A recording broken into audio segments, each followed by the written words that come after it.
GVG Mal, a sua melhor opção em jogos multiplataformas. Utilize o código DG3. Ou se você quiser comprar o Windows por menos de R$50, utilize o código DG20. Nós já temos algumas cartas na mesa, o suficiente para a gente já começar a entender qual vai ser o foco da próxima geração. O que realmente vai mudar, man?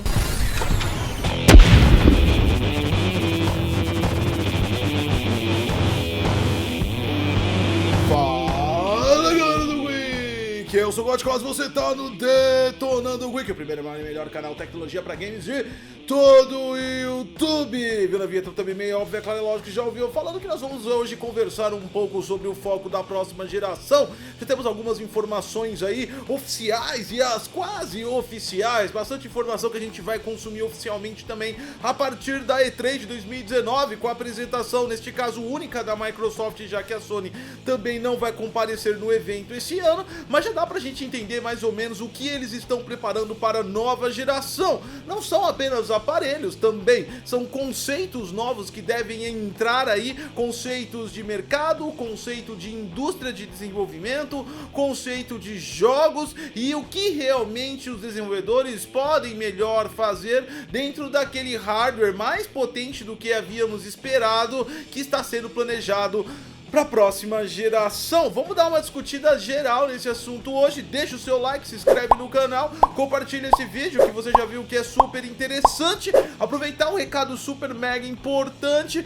Amanhã tem uma live, provavelmente entre umas 9 horas ou entre 9 e 10 horas inicia, que é uma live que a gente vai fazer diretamente lá do evento da Avel. Tem notebook gamer lançamento e você vai conferir tudo com a gente. Já tô com ele aqui, já fiz vários testes e amanhã eu apresento ao vivo lá na Avel com você. Ok, já sabemos que é AMD, já sabemos que é Zen 2, já sabemos que é Nave, já sabemos que o foco também vai ser bastante em relação a Ray Tracing, já sabemos que a quantidade de memória, 24 GB, não é algo tão grande assim, aparentemente eles estão investindo nisso.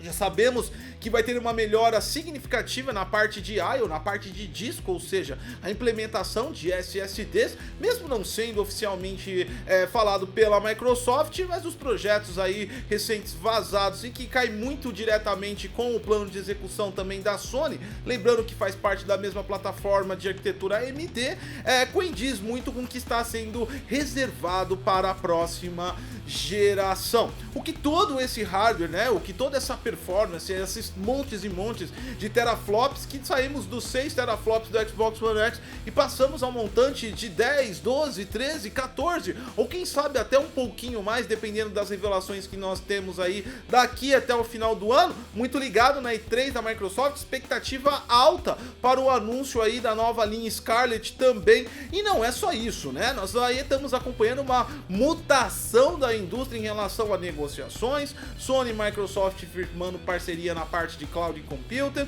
o Google Stadia, que já apresentou aí todo o seu aparato técnico no início do ano, lá na Games Developers, início do ano mais ou menos, foi mais ou menos em março, se não me engano, depois de fevereiro, ele apresentou aquilo ao mundo, uma plataforma bem estabilizada do ponto de vista de projetos, né, e aliás, o streamer será o foco. Bom, vamos começar falando desse cara aí do stream, o que a gente deve esperar sobre isso, né, que tá muita euforia. Provavelmente nós temos aí também um anúncio da xCloud na E3 de 2019 e hoje a Sony acabou de confirmar também que o PlayStation 5 ele vai vir aí com a possibilidade de Blu-ray Disc, ele vai vir com a possibilidade de download e a Sony incluiu dentro da feature do PlayStation 5 também o stream de jogos em nuvem. Não foi esclarecido aberto qual o alcance, mas a gente sabe que provavelmente a Sony vai aumentar o alcance da PS Now, então nós já temos aí para considerar 3 novas plataformas de stream. Uma que já existia, a PS Now, a nova, o xCloud e também a nova recém-lançada aí também, o Stadia. Stadia, xCloud deve já iniciar alguma coisa em 2019, mas realmente a consolidação desses projetos deve vir para 2020. Nesse ponto a gente tende a entender que a corrida do ouro da indústria está sendo o stream de jogos, e não necessariamente para te dar a possibilidade de você jogar onde você quer, no momento que você quer, da maneira com que você quer, fazendo que você fique feliz a toda hora, a todo momento. A gente sabe que logo no início não vai acontecer dessa maneira, muito provável que nós que somos do meio mais mainstream e até high-end do lado de PC, não nos seduzimos inicialmente com o stream de jogos. Isso porque a tecnologia, a corrida do ouro, na verdade, é muito focada em mobile. Se você não sabe, vai ficar sabendo agora, mobile ano passado representou mais de 40% de toda a receita de games do mundo inteiro. A gente tá falando de todo mundo no mesmo balaio de gato.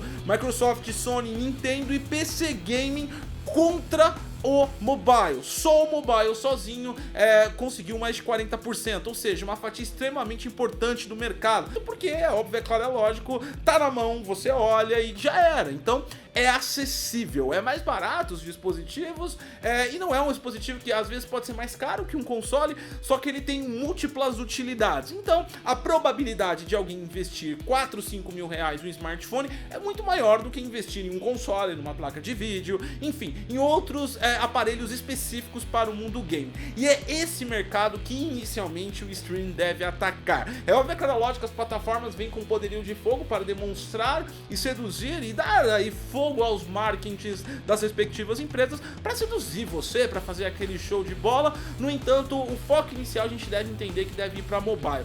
Primeiro, para alcance, porque quem tem o seu equipamento que dá um render real, que não for um equipamento muito ruim, né, vamos dizer assim, ele provavelmente não irá trocar. Segundo, o alcance em relação à infraestrutura, né, jogar por uma tela de celular de 5 polegadas 720p no stream é uma coisa, jogar a 4K nativo por stream com HDR já é outro mundo de conexão de internet que a gente está falando, e muito poucos terão acesso. Então eu não digo que o stream ele não vai vingar para tudo, ele vai, mas o foco inicial é para a indústria de consoles e a indústria de desenvolvimento de jogos mais high-end, os jogos AAAs, entrarem nas plataformas de mobile. Não tem como montar, por exemplo, um God of War, não tem como montar um Gears of War ou um Halo para mobile do jeito que é no console, do jeito que é nos jogos de PC. Então o stream é uma grande solução para trazer o conceito AAA para dentro de um equipamento que não suporta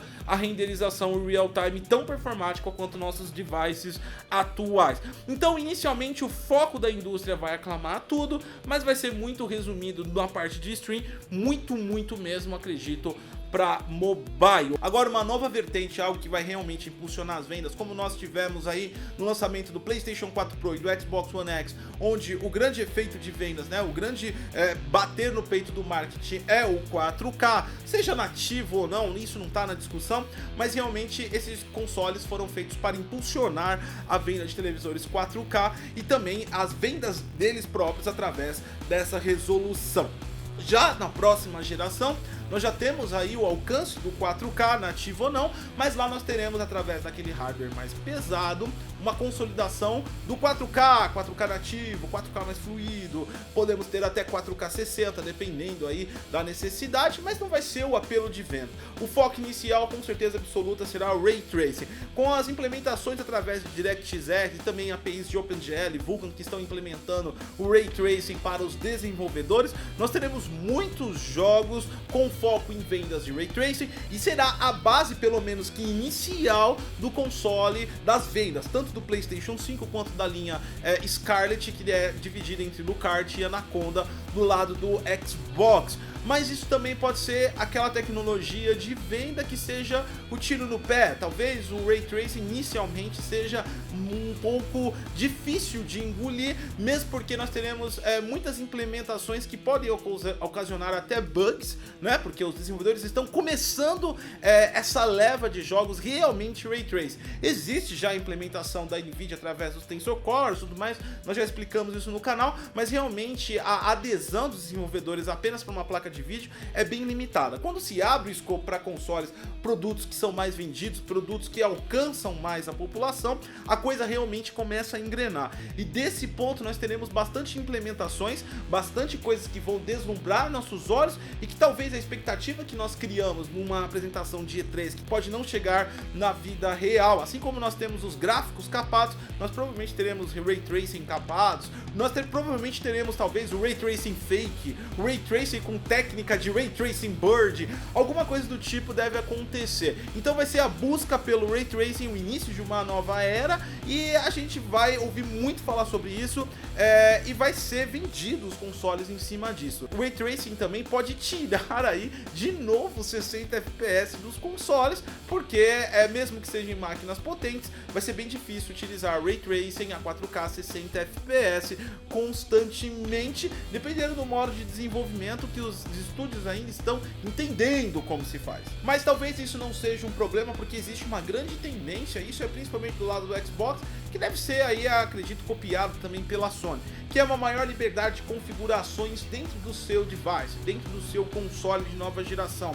Probabilidades de aumento e diminuição de resolução e talvez aí uma liberação de FPS conforme você aumenta e reduz. Seria uma estratégia inteligente até mesmo para atrair público mainstream de PC, porque os consoles novos que estão sendo projetados com todo aquele poderio, eles realmente são máquinas bem performáticas, e se conseguir abaixar a resolução para um aumento de FPS, com certeza poderá haver aí alguma migração. Existem vários aspectos também que as pessoas se ligam a PC, mas estamos aqui abordando especificamente a parte técnica. Então sim, pode haver. Outra coisa também, a opção do próprio Ray Tracing deve realmente ser opcional, porque para que não limite aí o FPS e não caia a performance. Então o Ray Tracing vai ser aquela coisa mesmo que a gente disse, vai entrar, vai ficar bonito, mas eu acho que ainda vai demorar um pouco para ficar filezinho. Uma coisa também é que nós devemos ter menos remaster do que nós tivemos da geração passada para atual.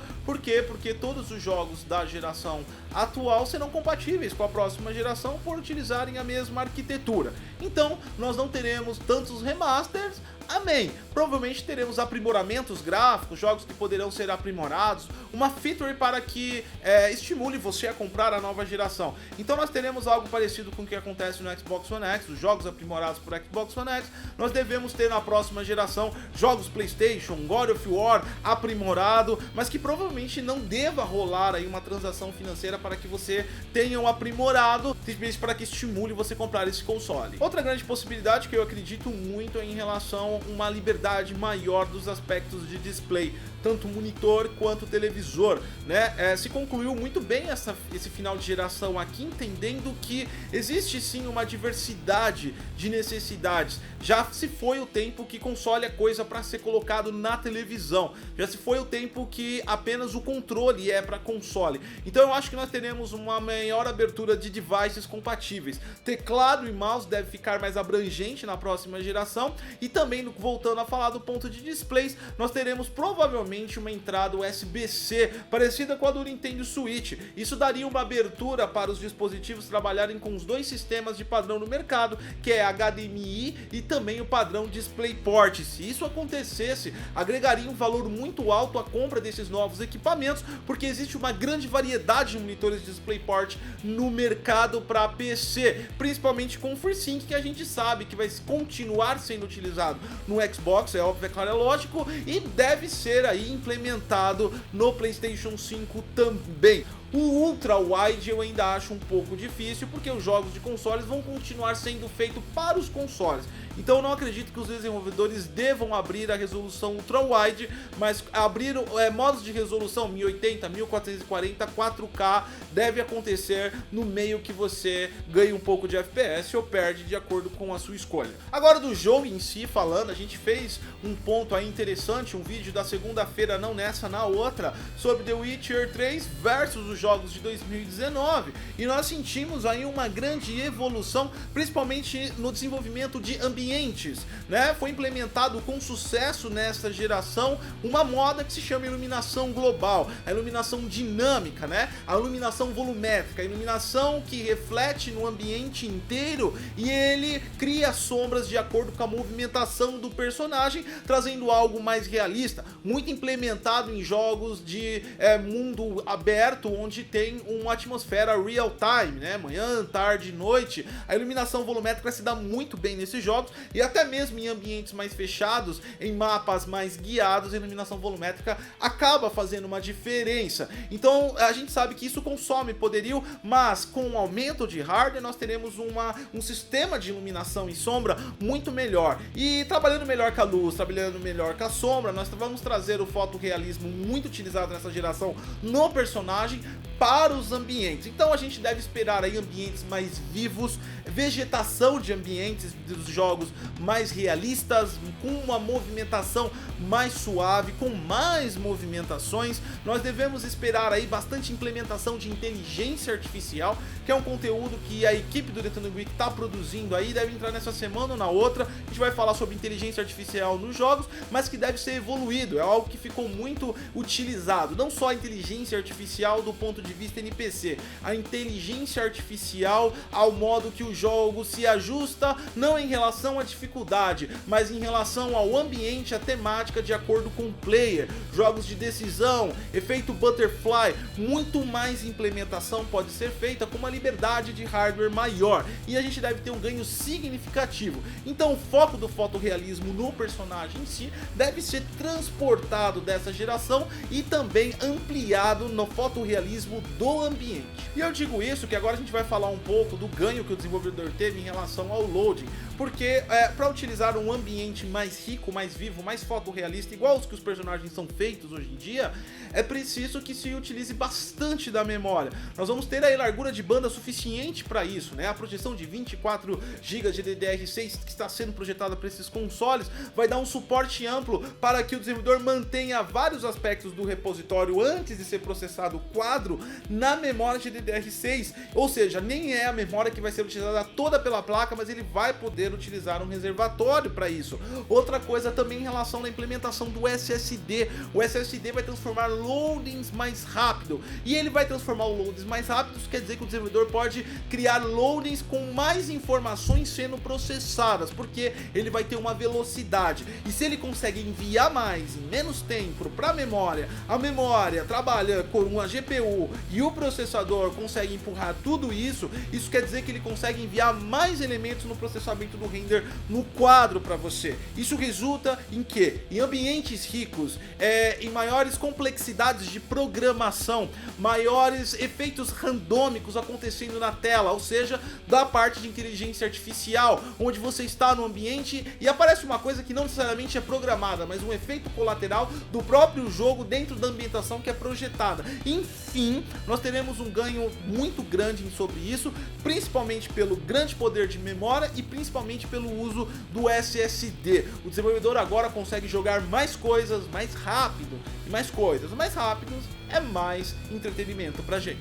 Enfim, esses são os pontos que nós podemos opinar até agora, de acordo com as informações oficiais e aquelas quase semi-oficiais que nós temos tido aí até então.